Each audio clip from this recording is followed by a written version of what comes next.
Hello guys, magandang tanghali dyan sa inyo, no? At eto ngayon, may nagpahabol guys. Meron nag-comment ulit at bakit daw na malimit pinag-aawayan ng mag-asawa yung tinatawag na pera, no? Actually, tama ka guys, tama ka, no? Sa nag-comment, tama yon. Actually, kapag ang pera ay pinag-aawayan ng dalawang mag-asawa, definitely talagang yung samahan o relationship nila ay mabubuwag, lalo na kung halimbawa ay laging naghahanap yung isa ng pera.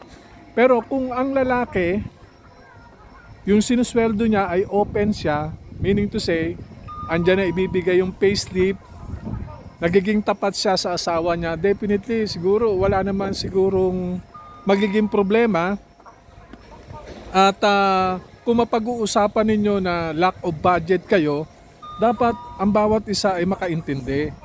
Tinitingnan din ng babae o yung asawang babae kung gaano lang ba ang capacity, no, na sinusweldo ng kanyang asawa. Kasi paghahanapan nyo guys ng malaking pera, no, which is hindi naman kaya, no, insufficient yung sweldo na kinikita nung lalaki, ay hindi maganda yon. At lagi nyong tandaan guys, kasi may mga iilan may mga iilan yung, alam mo ba kung tawagin natin is maluho? Maluho yan Kinakailangan guys, alam natin yung wants at saka needs. Kasi yung needs kasi, ayan yung mga bagay na pangangailangan na kung saan dapat natin bilhin, no, kunin. Pero yung wants, ayan yung kagustuhan lang natin Kagustuhan natin na magkaroon ng ganitong bagay, sumunod tayo sa uso, which is hindi applicable Susunod ka nga sa uso, pero hindi naman kaya ng budget mo. Kaya nga guys, lagi nyong titignan, no? Kaya nga sabi nga ron sa komento namin is, sa komento na nagbigay sa akin, bakit malimit pinag-aawayan, no? Malimit pinag-aawayan ang pera ng dalawang mag-asawa. Kasi ganito yan. Yung sweldo natin, no? Dapat yung gagastusin natin ay yung naaayon lang. Hindi tayo lalabas doon sa kinikita natin monthly. Kasi pag kinikita natin monthly, sobra ka pa ron, negative ka. Negative. Yan, lagi mong tandaan. Pabayaan nyo na yung mga kaibigan nyo, kapitbahay, na maluho, marami silang ganito o magagarang kotse o kung anuman o gadgets. Ayan, ay panglabas lang yan.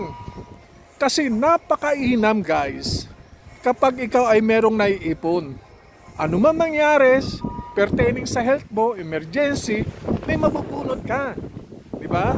Kaya ang payo ko lang doon sa mga couple o mag-asawa, pag-usapan ninyo mabuti yung budget.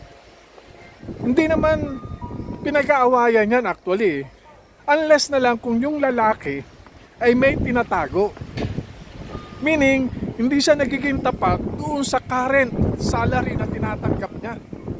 Okay? Kasi hindi rin natin masabi, no, sa mga lalaki katulad ko, baka naman tinatabi nila yung iilan para na sa ganon, baka yung mga misis naman magkagastos. Hanggat nakikita nila yung tinatawag na may perang tinatabi, kumbaga todo gastos, no? Gastos dito, gastos doon.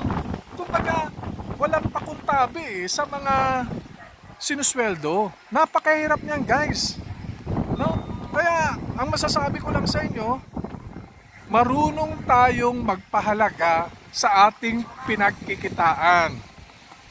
Maliit man o malaki, alam nating gastusin, no?